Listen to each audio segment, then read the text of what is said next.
Welcome to the AR-15 podcast. This show is for you if you just bought your first AR or if you've been building them for years. There is something we can all do to take our black rifles to the next level. My name is Nick Dooley. I am joined tonight by the Director of Propaganda, Joe. Howdy. And we have a very special guest tonight with us from A Girl and a Gun. At least our local chapter here, we have Janelle. Hello. She's waving, everyone. You just might not be able to see her. There's a little bit of technical difficulty, and it may have to do with the amazing internet we have. Please believe us. This is a real girl. It's not Garth pretending. I know it's weird. He's not here and we have a black screen, but we did find a girl to come on this podcast somehow. Yeah, that isn't like married to one of us. No, I am not married to either one of you. Yes. No, so before we get going too much down the rabbit holes and into what a girl and a gun is, Joe, did you do anything fun with guns this week? No, I didn't. I had my FTX, which I had to pick up most of my week or all my weekend and plus half my week. So yeah, just did fun guard stuff, but learned a little bit out there. Learned how to fill a SingR radio with a encryption key from an SKL. That was pretty cool.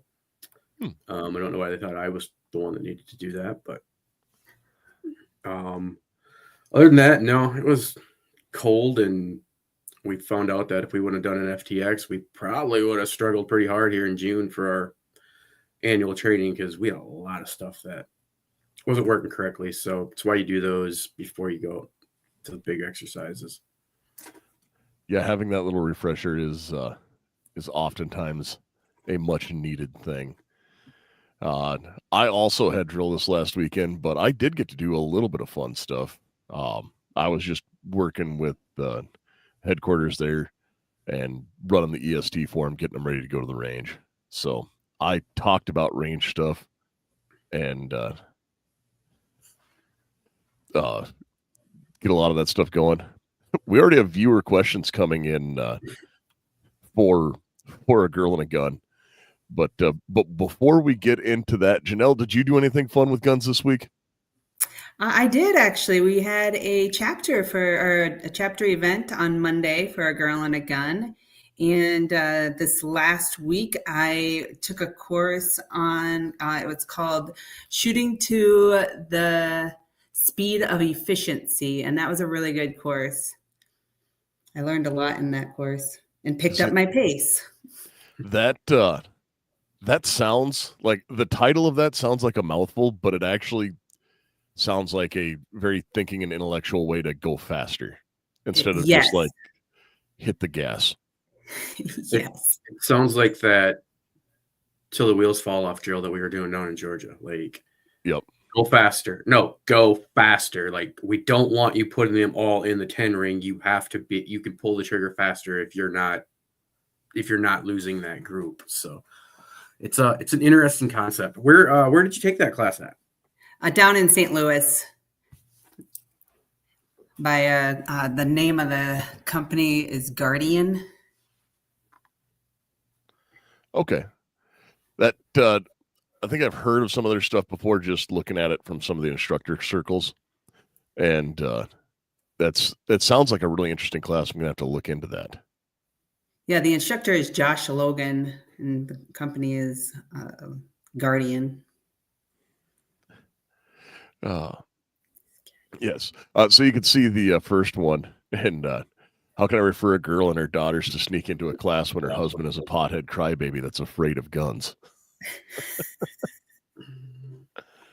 I don't have an answer for that. That's a tricky question. So yes, just wait until, or hey, we're going to a spa day, and instead you go to the range day. Yeah, but before we dive too deep into that, so we've talked about, we gave you a little bit of an introduction, Janelle, and we said that you were with A Girl and a Gun, but why don't you tell us a little bit about yourself first before we get running down what all a girl and a gun is and the things you stand for as an organization? Yeah, sure. So I started my shooting back when I was about 8 years old, shooting BB gun here in Pierre. And so shot competition, BB gun. Really enjoyed that growing up. Did some hunting as a kid. And then I also joined the National Guard. So whatever they gave me to shoot, I enjoyed shooting. So the M16, M4, anything that the gun or the military would give me, I enjoyed shooting it. Beretta. And then I started working for law enforcement training and had the opportunity to observe the firearms shooting that the officers are that they're getting, and just kept observing.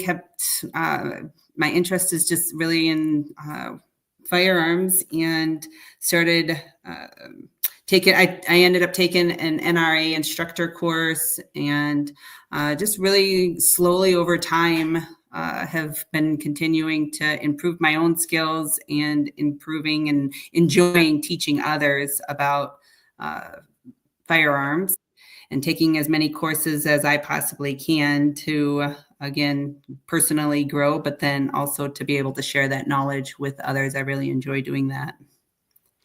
Yeah, that is, I will jump on that bandwagon as well and say that I truly do enjoy teaching classes almost more than taking them. Yes, I like both. It's like I say almost because it's fun to not think and just do. Yeah. Instead of being like, all right, where are we at in the drills? We're moving forward. Okay, yep. Yep.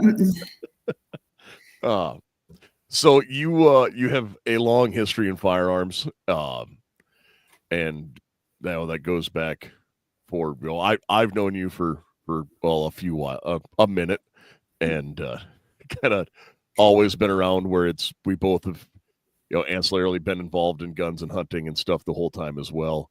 But I know that you were kind of instrumental in bringing to our local area a girl and a gun, and I was super excited to see that organization come up. And that's one of the reasons why we were so excited to have you on to talk about it, is because of all the things that organization does. So why don't you tell us a little bit about A Girl and a Gun and kind of the history on it and what the mission statement and goal of that is? Yeah, so A Girl and a Gun started back in February of 2011, and it was Julian Crowder was the founder of A Girl and a Gun in Cedar Park, Texas, is where the first chapter got started. And it really started from just seeing other business avenues that were women getting together, having girls' night out.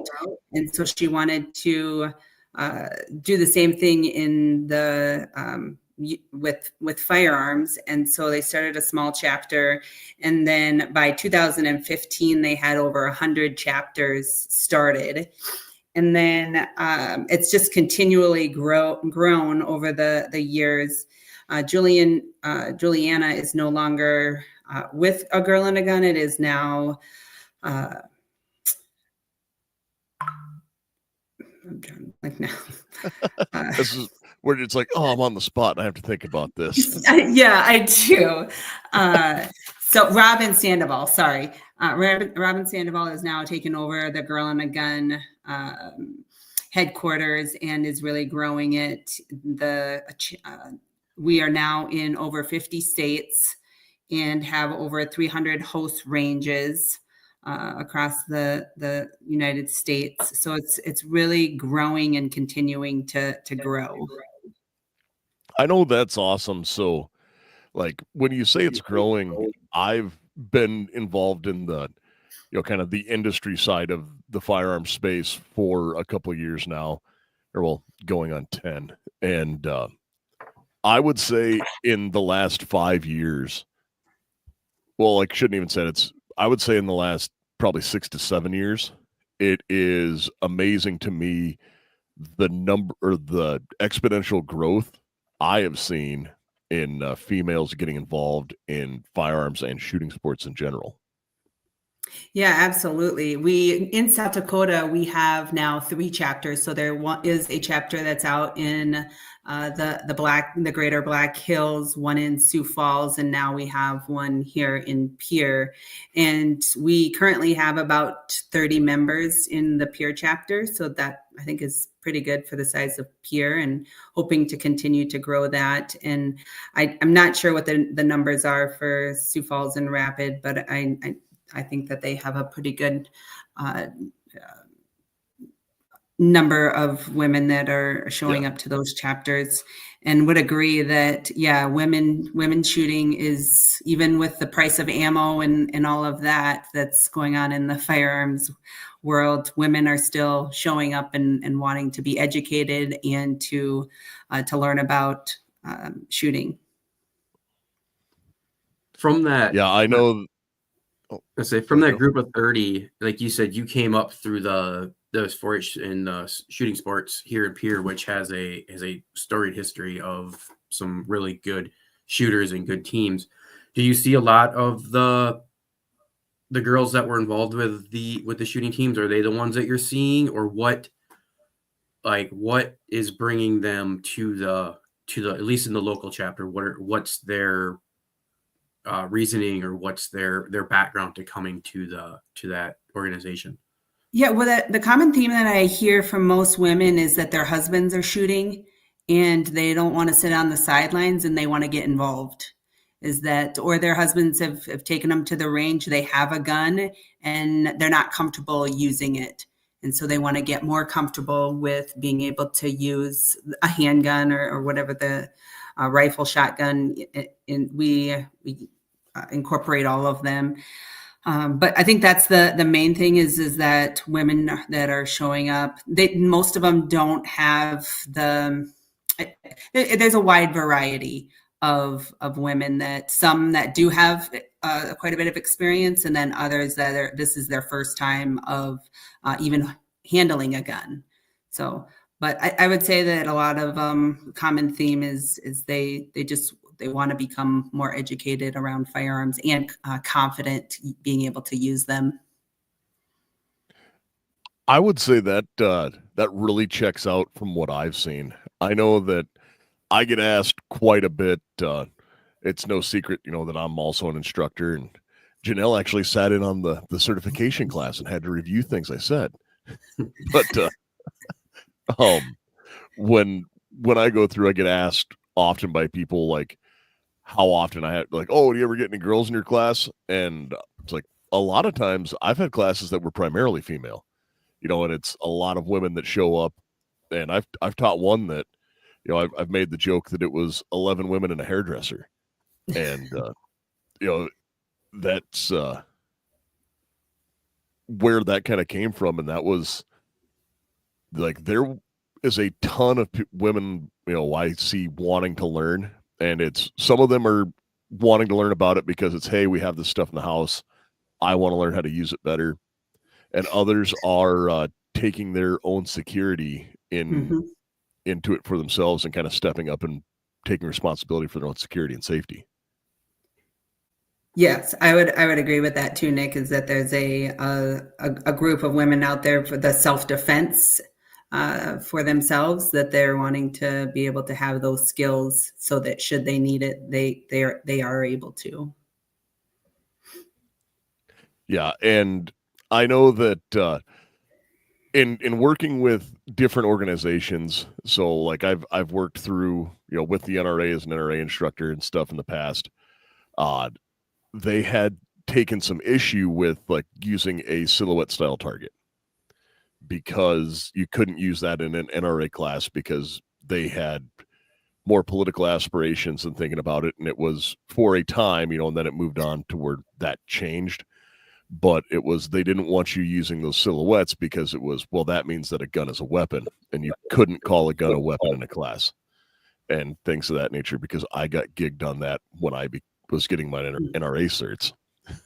And because it was all right. So you take the weapon, it's after so many years of that being ingrained to you and saying, oh, you can't say that anymore. It was a hard habit to break. Mm-hmm.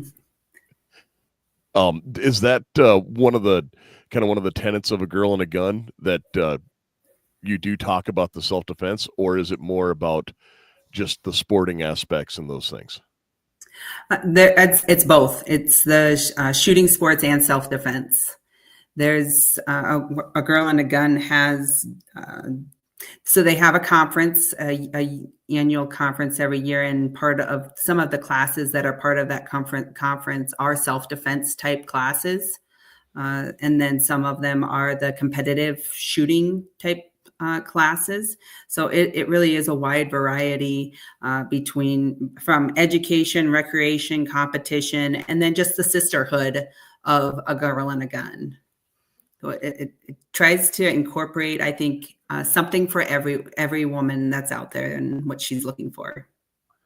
Well, and that sounds awesome. I know that just looking at the website here, I guess I could have answered some of those questions for myself, just because they have events that pop up on here, in looking at the A Girl and a Gun website, and they have like combatives camp where, it's hands-on, and it is a combatives course that is tailored to ladies, and that's a 2-day event down in Texas, along with, some other getaways and events and things of that nature that, I know that I was in another group where they were talking about somebody saying, ask them why they don't allow any men to come to the events, because I'd like to come to this. Like, this Drift Academy sounds amazing. Doesn't it? Yeah, that's something that I want to take and go and do at some point. And the sniper school, I want to do that. I want to do all of the getaways, but it comes down to money. Yeah. So the Drift Academy that I was just talking about is at the Virginia International Raceway, and they do evasive driving, firearms dynamics, and survival skills. So they run through all of those things, and the next one's June 9 through 13. And yeah, that just sounds like a good time to me. It's like, wait, I gotta go to a racetrack, drive fast, and shoot? And that is so you have all the events. Okay, so that's like going to Alabama. There's only 2 things in Talladega: a marksmanship match, or a marksmanship court or range, and a racetrack. So yeah, that's true. I think they're kind of intertwined at times. Yeah, the CMP is right outside Talladega. Yeah. So now looking through here, it says local events. It says quarterly matches. So is there a competition aspect to A Girl and a Gun? There is. Yep. That is one of the areas that if somebody's interest is in competition, they offer, like you see there, the quarterly matches, either through IDPA or USPSA, or then they have the 3-gun, and they have a Fall Fest and 3-gun university that ladies can go to as well for that competition if that's what they're looking to do. Yeah, I know that I enjoy competition, and I shoot competition not as much to worry about winning as it is an opportunity to engage targets that aren't just on a flat range with other people. Like there's a little bit of that, the social aspect of getting to visit with other shooters, and then, go through a course of fire that's not the standard square range stuff. Yeah. It's not so much winning as it is, can I just get better? And what can I do to sharpen my skills? Whether it's, at a point, someday maybe I'll win something, but if I need these skills in a life or death situation, do I have them, and am I comfortable with it?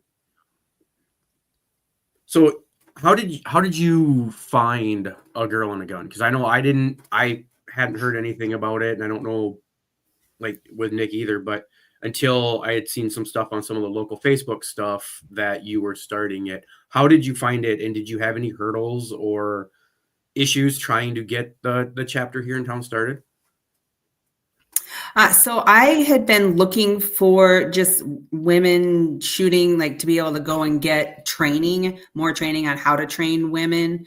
And I had run across it just on my search on the internet, and then ended up talking to someone local here that knew the gal that had started the chapter out in the Greater Black Hills, and got connected with her.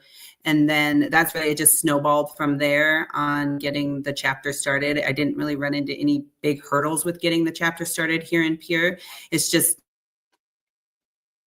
all the things that a girl and a gun requires for a facilitator, or a chapter facilitator, as far as the certifications. And I have to shoot the FBI course and score or pass that. And there's numerous other, like I said, certifications that I have to have in order to run a chapter.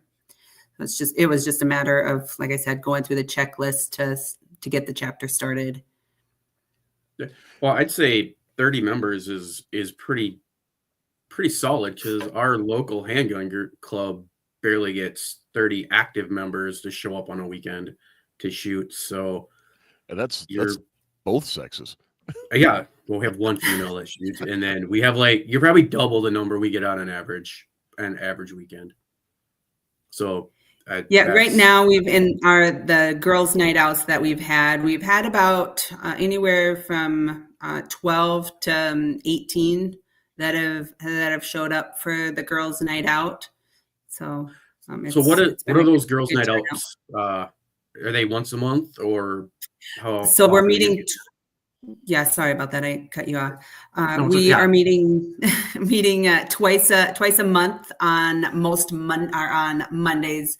It kind of varies just based on my schedule of events that are on my schedule, but trying to do every other Monday in the month. So as we move into nicer weather, we'll be actually getting out to the range and doing some live fire up to this point. So the chapter started in December. We've been doing mostly dry practice, gun handling, that type of stuff.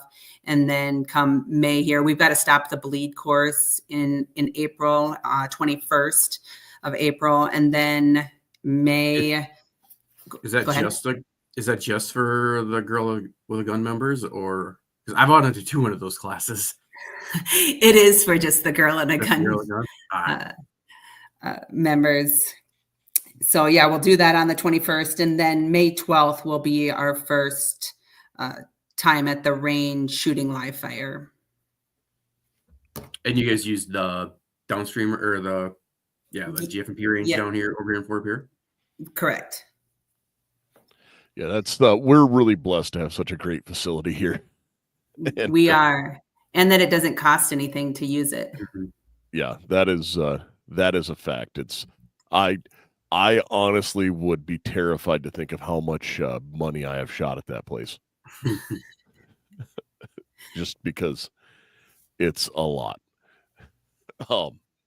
So I know you were talking about the stop the bleed classes, the weapons handling classes. You and I talked, be a couple months ago now, when the chapter was kind of first getting started, looking at some things. And I know that I was really impressed with kind of how the schedule of events was looking at for what you were looking at for the colder months, when not everyone wants to go out and go to the range, because not everyone is crazy like me and is like, yeah, it's 12 degrees below zero. We should definitely go outside and shoot in the dark. No, not my idea of fun, Nick. I think the military steered me away from that. Of if I don't have to be out in uncomfortable conditions, I'm not going to be. Yeah, I had somebody tell me once, like, I think you're happiest when you're miserable. Like when the weather is terrible and everyone's angry, you're just sitting over here with a smile on your face, like, yes, this sucks, but it sucks for everyone. It does. And that's when you embrace the suck then. Exactly. It's like, I'm just happy to be here, man. No, so we've talked, a little bit about where we're going through there. Yes, and Marnie has to chime in from Tennessee that she's not the only one who doesn't want to shoot in the cold.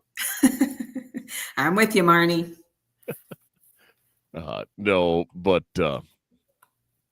we've talked a little bit about where can they, like, if somebody's listening here and they wanted to find a local chapter, what would be the best way to do that?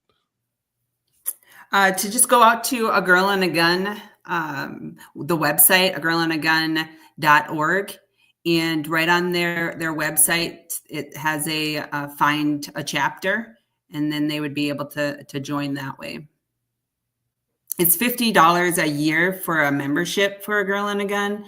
And honestly, that is very, very inexpensive for the amount of education and resources and training that is available through A Girl and a Gun. They give away quarterly prizes. They give away guns. They give away lots of really good prizes, actually, just for being a member.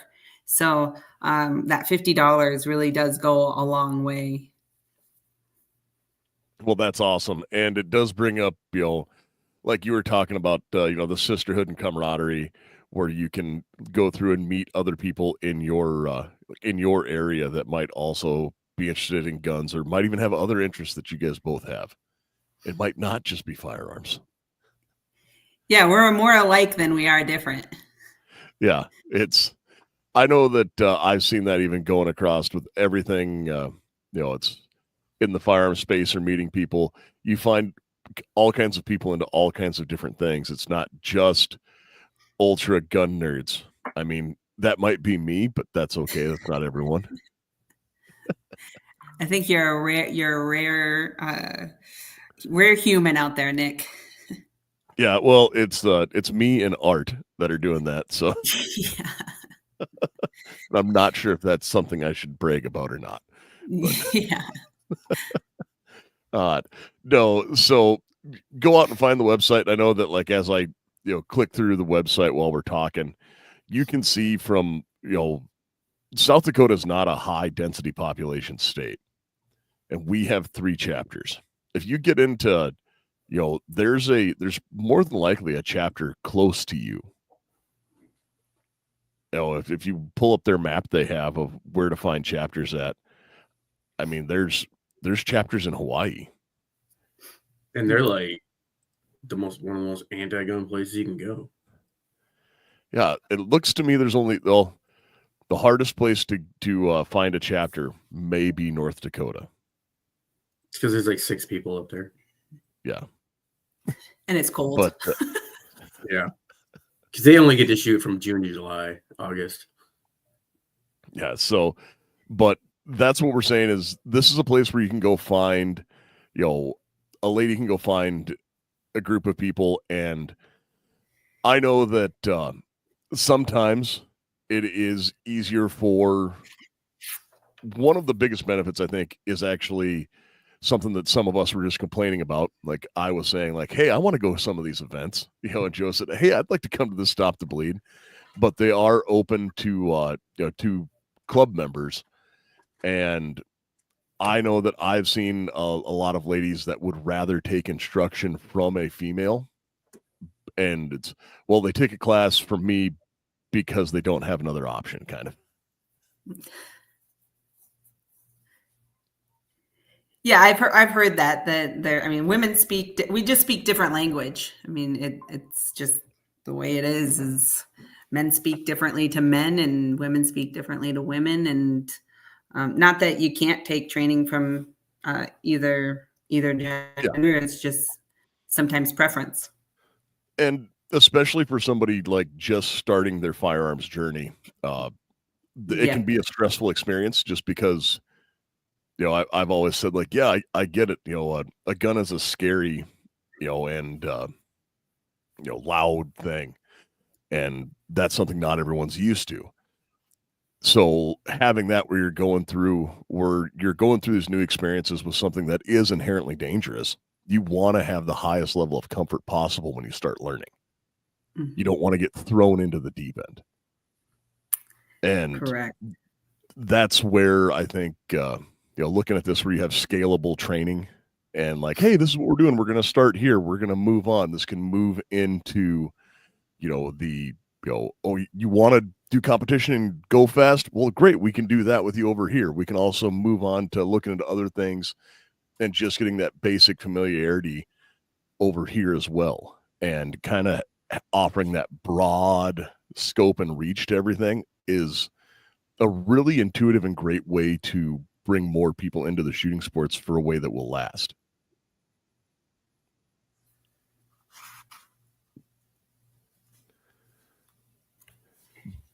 But no, so I really do kind of like how, or admire how the organization is set up with as that goes forward. And I think it's really important that people go out and support organizations like this. Is there ways to support it that are not membership? I'm always looking, or I'm in the process of looking for donations to be able to give away door prizes to the ladies. They are they have a lot of one of the perks of being a member is that there are coupons and vendors and those types of things that women have access to when they become a member. But if anybody wants to support a local chapter, I'm looking for sponsors to support us and help be able to just have those door prizes, have those things that I'm able to provide to the ladies of things that they're looking for. Yep. And I might know some guys that can help you with that, but Awesome. So we'll talk more about that later. But what we're going to talk about right now is VZ grips. The niche features of VZ grips, they're machined from a solid block of G10, and G10 is great because it's durable and doesn't get slippery when covered with mud, blood, or sweat. The 17-degree grip angle and wide variety of textures from mild to extreme, as well as color options and shorty versions are also available. 1911 grips with extreme customizability, standard slim palms, full of slim notches, safety cuts, bottom profiles, and more. More than 25 textures and 27 colors are available. And there's one coupon code for 15% off all handgun and rifle grips, and that code is AR-15 podcast. Oh, and no, that's one where. So we've talked a little bit about like shooting and things like that, and the events. Is there like I'm trying to think of the way to look at this. It's not an armorer's course, but do you go through like a basic maintenance class or something like that where kind of, hey, this is your gun, this is what it is? I haven't done that yet. I would like to do at some, it'll be probably more towards the fall or into the winter now at this point now, since we're moving into it being nice outside and wanting to get outside and do the shooting, but offering a gun maintenance, how to clean your gun, how to break it down, that type of stuff. We have a wide variety of ladies with different types of guns. And so you have to use the owner's manuals to be able to break those down, just because I'm not versed in all of the different handguns that we have that are the ladies are that they're using. I'm most familiar with the Glock. Yeah, that's okay. We won't hold that. I know.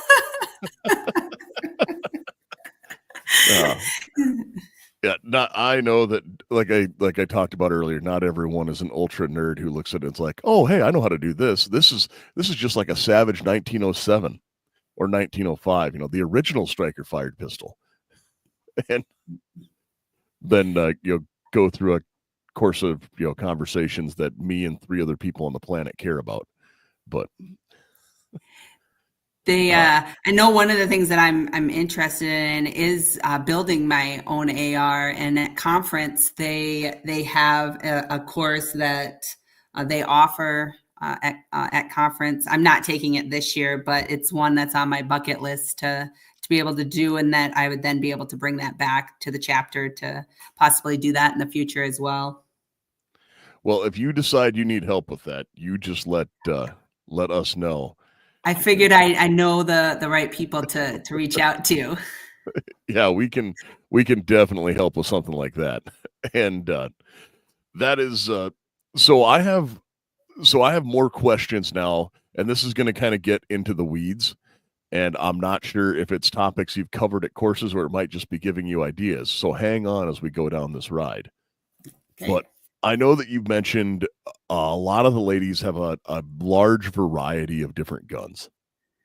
And I can only imagine how that is because, in the process of just dealing with the general public, the amount of different guns I've seen come through, and sometimes guns is a strong word for what they have, where I'm like, okay, I did not picture this coming into class today, but here we are, and now we're going to work with it. You see mostly, I'm assuming mostly semi-automatic striker-fired handguns with the smattering of revolvers? Correct. We've had a 1911. Yep. So 1911, singular 1911?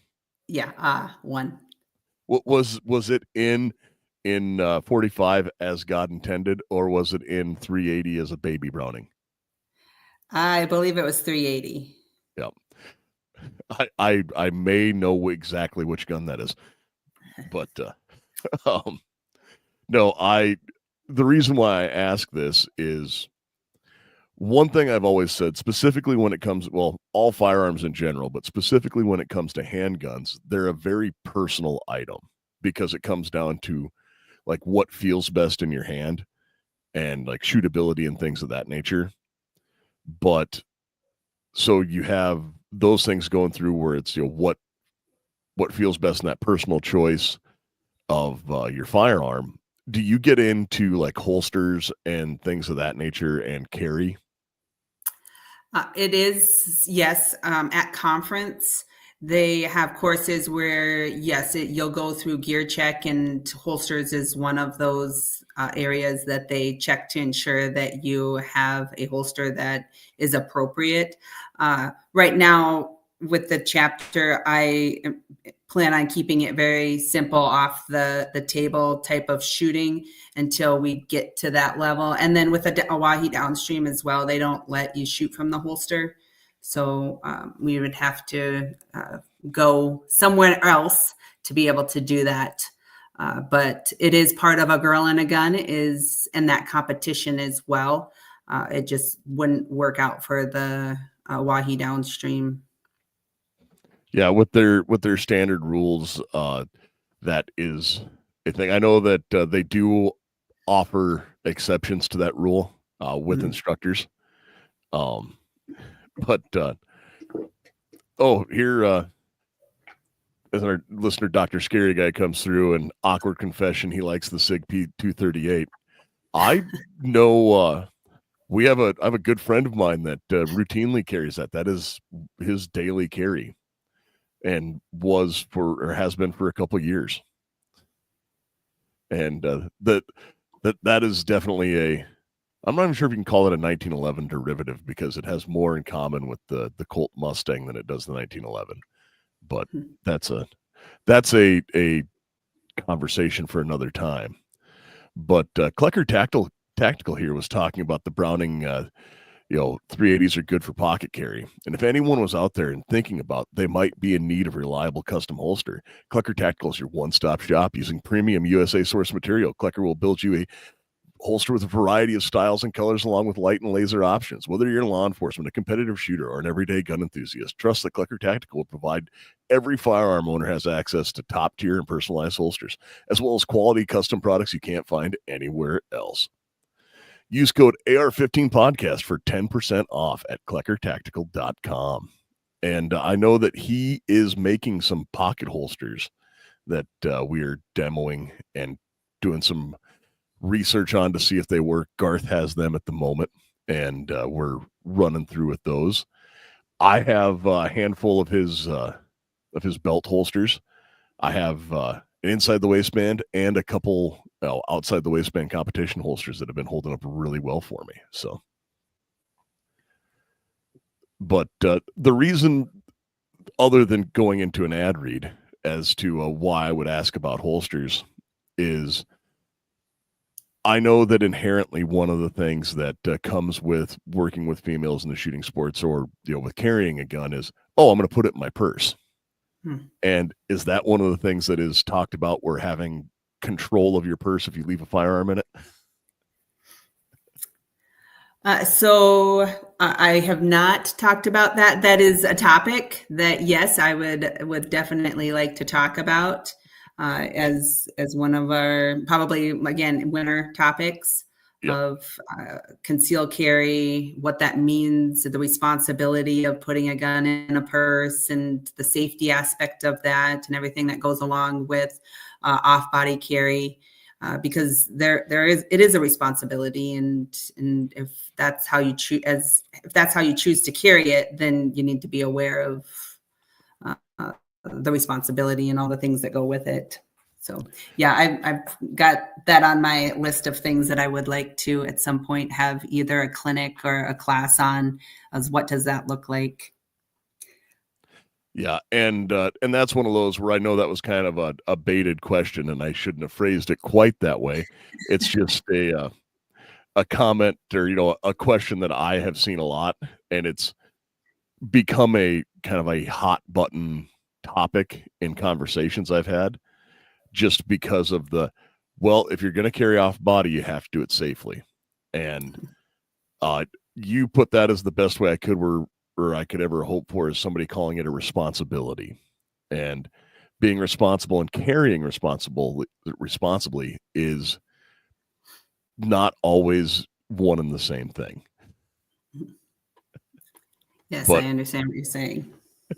I have seen that from military and law enforcement, who are people who are supposed to be the experts at it. And I'm going, whoa, guys, we could take a step back from this, and that would be fine.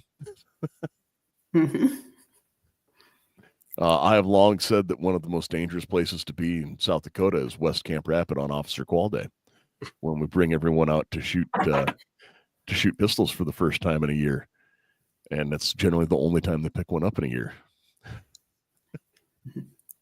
But one of the things here, Dr. Scary Guy says, ranges are going to have to adjust that no shooting from a holster thing now that NRA personal protection outside of the home has drills on it. And I do think that's a thing that'll happen. I also think that with our local range, because it is in kind of open public space, I do not see the state changing its mind on that, purely because of the liability aspect. If they have a sign up that says don't draw from a holster, and you do and hurt yourself, it's, well, they broke the rules and they shouldn't have done that. Whereas if they allow it and you hurt yourself, someone could try and assume they have some sort of liability.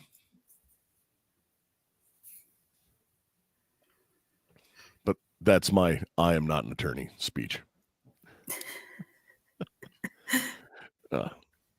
But no, so Janelle, before we start to kind of wrap things up here, do you have any more like closing comments about Girl in a Gun, or what people should look at?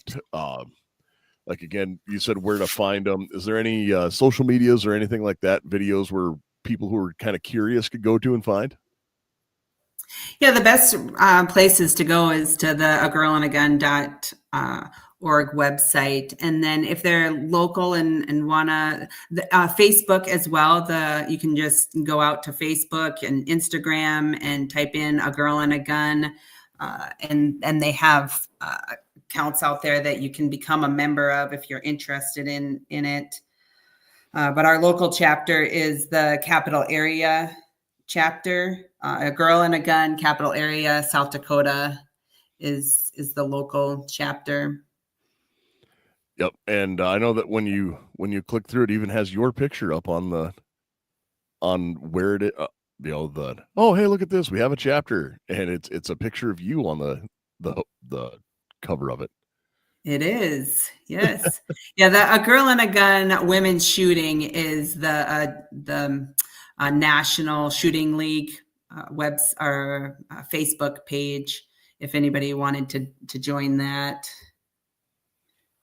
to just kind of see what's happening across the United States or in the local chapters across the country. Yep, to kind of see what's going on in your local area, because not everyone here is from the great state of South Dakota. Yeah. Oh, here we go. And I could have done this earlier so everyone could be like, oh, see, yep, this is the person talking. And we could have just put it up, and done like I'm sure we could get AI to do like a moving mouth on top of it or something. Yeah. That is me. Yep, we have, but they do have all the different, go through and you can find, and they kind of have a face to look for when you go to these courses. I did see one thing on there. What about kids coming to A Girl and a Gun? Yeah, so 10 to 12, depending on their level of maturity, can join. There is a youth membership that they can join. The requirement is that an adult must attend with them to the chapter events. Okay. It doesn't have to be a girl, like a male can join his daughter to events if that is something that his daughter wants to do.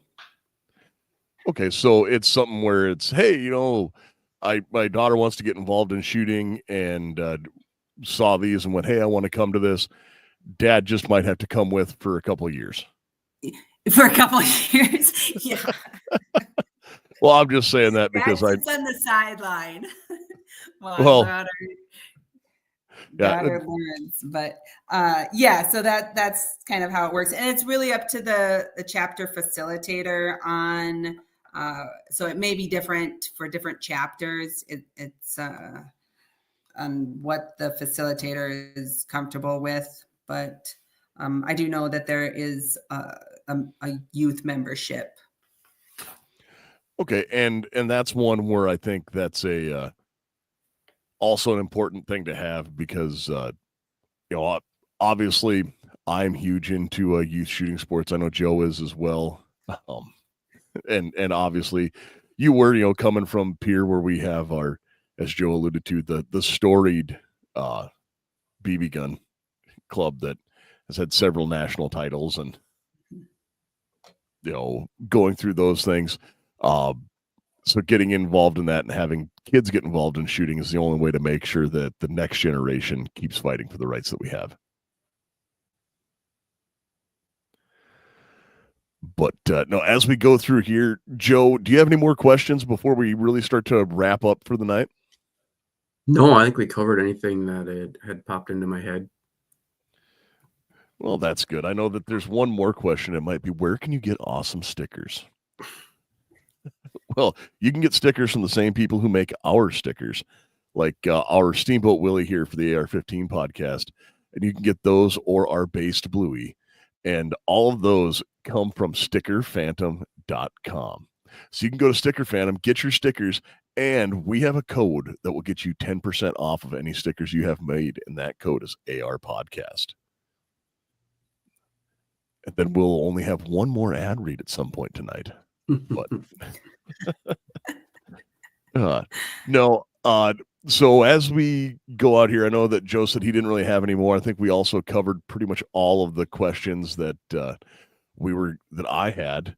We have some of our listeners here saying thanks for coming on the show. I know they do appreciate it, and they push out, because many of them do have wives, girlfriends, and we even have some female listeners. So it is good to have you on to kind of bring out and show what this is. And any final words kind of before we start to sign off for the evening? No, I just want to say thanks, Nick, for inviting me on the podcast. And if anyone is interested, again, go out to the Girl and a Gun website and join us for girls' night out. They have breakfast and bullets, and there's, depending on when you have your events, changes the name of the event. But if you're at all, or if you know or are interested yourself on joining, as if you're a woman, definitely look us up. Yep. And so, no, thank you so much for coming on and being a great ambassador for the organization. I know that I don't think they could be happier with how you're answering the questions, and even saying like, I'm going to steer clear of Dooley's weird political rant, but which is fine. And because I try not to get too political, but every now and then it slips out. And but before we leave, guys, we have one more awesome sponsor to talk about, and that is Patriot Patch Company, patriotpatch.co. So Joe and I are both holding up this month's Patch of the Month. Was this in this month too, or not? We got different ones. So you got that one, and I have Invest in Precious Metals. So we got different stickers. We can work that and they out. got the sticker and get the patch. You got Easter Bunny patch and sticker. Yes, So, and Patriot if Patch. you're not a member, or if you're not a Patch of the Month Club member, you're missing out. Yes, they also have some awesome like tin signs and things of that nature. All of your morale patch needs. And go check them out. Jake is actually the guy who started the AR-15 podcast many, many years ago. And that is, Patriot Patch, patriotpatch.co. I know that you can find us, Google AR-15 podcast and you'll be able to find us. We're AR-15 Podcast 2.0 on Gmail, AR-15 Podcast on Rumble, AR-15 Podcast on YouTube, and on Facebook. And I'd say we have an X account, but I don't think we've posted anything there in like 8 months, so I'm not even going to count it. Janelle, do you have anywhere else that you'd like anybody to check out before we sign off for the night? I do not. All right. Well, thank you so much for coming on and talking with us about a girl and a gun. And everyone out there, you know what I'm about to say, and that is go out, get training. Remember that you are your own first responder and no one is coming to save you. And you folks out there, you stay safe and stay armed.